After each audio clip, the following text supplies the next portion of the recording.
ازيك يا صاحبي؟ عامل ايه؟ كم مره كنت ماشي في الشارع ولقيت طفل بيقول للتاني اللي هيعدي الخط ده هيموت؟ طب كم مره اتجمعتوا كعيله واتفرجتوا على مسلسل البرنس او ابن حلال او جعفر العمده؟ طب كم مره سمعت اسم محمد رمضان؟ النهارده احنا هنتكلم عن ناصر ورفاعي وحبيشه ورضوان البرنس وجعفر العمده وعبده موته والالماني. طب ازاي بدات كل الشخصيات دي؟ طب ازاي كل الشخصيات دي نجحت؟ طب ازاي كل الشخصيات دي اثرت فينا؟ طب ازاي محمد رمضان من اغنى ممثلين مصر واللي كانت ثروته 2018 120 مليون جنيه؟ النهارده هنجاوب عن كل الاسئله دي. اتولد بطل حلقتنا النهارده سنه 1988 في محافظه قنا، مع العلم ان هو كان بينكر ده، وبيلتحق محمد رمضان بمدرسه السعيديه الثانويه ويبدا فيها تمثيل في مسرح المدرسه لحد ما شافه الناقد احمد عبد الحميد واشاد بتمثيله جدا لدرجه ان هو كتب عنه في جريده الجمهوريه، وراح لوالده محمد رمضان واقنعها ان هو يقدم في المعهد العالي للفنون المسرحيه. مثل محمد رمضان كتير في المسلسلات والمسرحيات بس كان مهمش فيها وما كانش متشاف قوي. نقدر نقول ان محمد رمضان بدا في مسرحيه قاعدين ليه سنه 2005، واول مسلسل ليه هو مسلسل اولاد الشوارع سنه 2006، لحد ما مثل في تاني مسلسل ليه وهو مسلسل السندريلا، واللي كان بيقدم فيه دور احمد زكي، وكان بيستغل الشبه اللي بينه وبين الفنان احمد زكي عليه رحمه الله. وسنه 2007 يشارك في مسرحيه يمامه بيضه، كانت العين عليه بس مش قوي يعني. وفي نفس السنه دي شارك في مسلسل حنان وحنين، والنقطه دي فرقت جدا في حياه محمد رمضان لان في المسلسل ده اشاد بتمثيله الفنان عمر الشريف، وده ادى لمحمد رمضان ثقه في نفسه وانه يدي المجال ده وقت اكتر ومجهود اكبر. وكمان ما ننساش ان الاشاده لما تيجي من فنان كبير زي الفنان عمر الشريف دي حاجه مش قليله خالص، وده هيدي الثقه لجمهور الفنان عمر الشريف تجاه محمد رمضان. محمد رمضان من سنه 2007 لحد 2009 كانت الانطلاقه بتاعته. شارك محمد رمضان في فيلم احكي يا شهرزاد وقدم تمثيل عالمي. هو دوره كان صغير الى حد ما بس عرف يستغل الدور ده كويس وقدم احسن ما عنده، لدرجه انك لما كنت تسال الناس هو الفيلم ده بطوله مين يقولوا لك بطوله محمد رمضان. الفيلم نجح جدا وحقق ايرادات وصلت ل 12 مليون جنيه، وبصراحه كان متوقع ان الفيلم ده ينجح لان بيشارك فيه اسامي تقيله زي منى زكي ومحمود حميده وحسن الرداد، وتاليف المبجل وحيد حامد. ولو يعني ما تعرفش وحيد حامد فخليني اقول لك انه الف طيور الظلام والارهاب والكباب واللعب مع الكبار والبريء وعماره يعقوبيان وغريب في بيتي والراقصه والسياسه. اظن كده انت عرفت قيمه الراجل ده. وبعد كده احتكر السبكي وقدم معاه سلسله من النجاحات زي فيلم عبده موته سنه 2012، ودي كانت تاني اكبر نقله في تاريخ محمد رمضان. فيلم عبده موته اللي بيحقق نجاح باهر وحقق 22 مليون جنيه، والفيلم ده سبب جدل واسع وهنتكلم عن الموضوع ده في فتره المناقشه. غير طبعا ان الفيلم ده اضاف فئه جديده لجمهور محمد رمضان اللي هي الشباب. محمد رمضان بيشارك في فيلم ساعه ونص وبصراحه كان اداؤه عالمي والمخرج عرف يوظفه صح. وهنا بقى تيجي تاني بطوله حقيقيه لمحمد رمضان في فيلم الالماني اللي برضه نجح الى حد ما وجذب ناس كتير ليه، وقدم فيلم قلب الاسد سنه 2013 مع السبكي واللي حقق 16 مليون جنيه ايرادات. وهنا بقى انا عايز احيي الاستاذ حسن حسني على تمثيله الجامد جدا ده. وفي سنه 2014 محمد رمضان قرر يجرب حظه في الكوميدي، وبالفعل عمل فيلم واحد صعيدي اللي نجح برضه وحقق 14 مليون جنيه. وفي نفس السنه قدم مسلسل ابن حلال جاب مع الناس جامد، وانا بصراحه كنت فان للمسلسل ده، وراهنك ان لو مش انت اللي كنت بتعمل كده انك تعرف حد على الاقل وكان بيتابع المسلسل ده وبيستناه كل يوم. ومن هنا بقى اسم محمد رمضان بقى بيتحط في اي حته بيجيب فلوس، وشارك في اعمال كتير منهم مسلسل لهفه لمجرد انه محمد رمضان. قلبك انت يا فنان، ده احنا اتعلمنا الغز منك. وفي 2015 محمد رمضان عمل عملين اظن انهم ما ضافوش حاجه لمسيرته، وهما مسرحيه اهلا رمضان وفيلم شد اجزاء، اللي تقدر تقول كده انه نجح في الايرادات بس يعني بشكل اوضح ما اتشافش او ما علمش مع الناس، لحد ما جت سنه 2016 وجت معاهم اهم نقله في مسيره محمد رمضان المهنيه، وهي طبعا مسلسل الاسطوره مع محمد سامي، واللي كان اسم على مسمى وكان فعلا اسطوره. معلش هنا بقى انا هقف شويه علشان انا بحب المسلسل ده جدا لانه بيقدم للمشاهد كل اللي هو بيحتاجه. يعني مثلا المسلسل بيتكلم عن شاب اسمه ناصر، شاب متعلم لكن بيترفض في القضاء علشان اخوه تاجر سلاح وسمعته وحشه، وكان بيحب بنت اسمها تمارا بس ما بيعرفش يتجوزها علشان هي اغنى منه بكتير. وبعد كده رفاعي اخو فتحي بيموت مقدور بيه.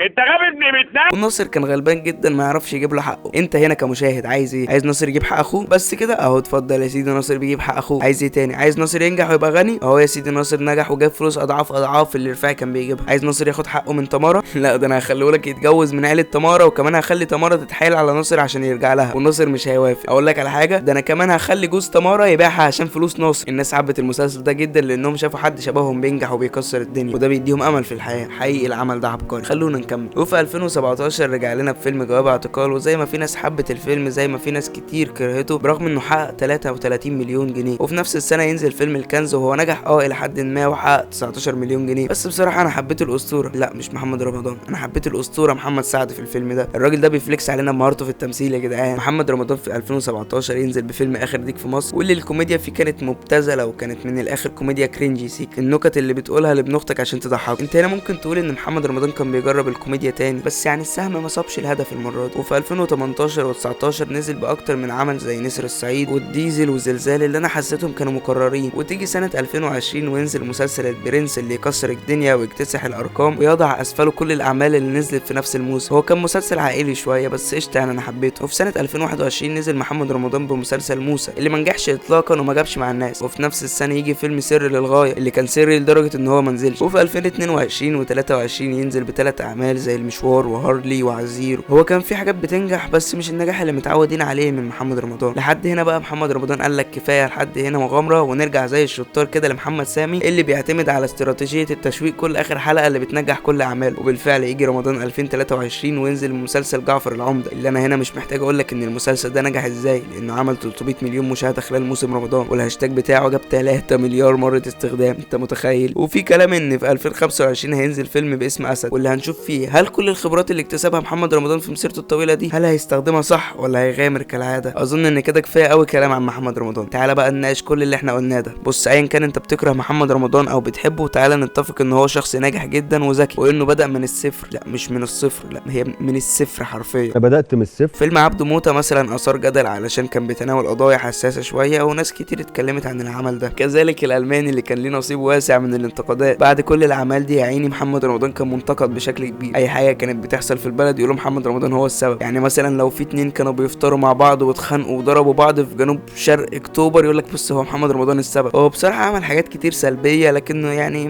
مش هو لوحده، لان في اعمال كتير جدا زي ابراهيم الابيض مثلا، هي حاجه جت في دماغي يا سيدي. المهم تعالى نناقش كذا نقطه مهمين في سبب نجاح محمد رمضان. محمد رمضان بيعرف يثير الجدل ويعرف يخلي نفسه دايما في دايره الضوء، سواء كان من الانتقادات او من الاشادات. مين يقدر ينكر ان محمد رمضان بين كل فتره والتانيه بيعمل حاجه غريبه، زي انه يتنشر له فيديو مع واحد لا مؤاخذه ويطلع يقول جمهوري الغالي محمد رمضان يركب برايفت جيت، يركب لامبورجيني، يركب فيراري، يركب ماكلارين، انما ولا مؤاخذه يعني ما يركبش راجل. طب فاكر حمله اسكندريه ده ترحب بيك؟ هنا بقى احنا ما نقدرش نختلف على ان الراجل ده كان ذكي جدا في الحته دي، وكدس كل الذكاء بتاعه في المرحله دي، وعرف يقلب الترابيزه كويس جدا، علشان هو عارف ان مجرد كونه في اسكندريه الاف من الناس هتكون عايزه تتصور معاه. عرف يكسف كل الناس اللي انتقدته، وتقدر تقول ان الجدل اللي بيعمله ده سبب في نجاحه. وخصوصا ان النجاح مش ضروري يجي بحب الناس، لا ده عادي جدا ممكن يجي بالانتقادات. محمد رمضان بيعرف يستخدم شهرته جدا، دايما بيظهر في اكتر من عمل بتشتمل الاكشن والدراما، وده بيعزز من مكانته في الوسط الفني. ونيجي هنا لاهم نقطه وهي الرد على الانتقادات. محمد رمضان بيتمتع بمهاره في الرد على الانتقادات، وده بيساعد على كونه دايما في الصوره، زي مثلا لقائه مع وائل الابراشي لما وائل الابراشي قال له القناعه تتناقض مع استاذ وائل التقاط الصور مع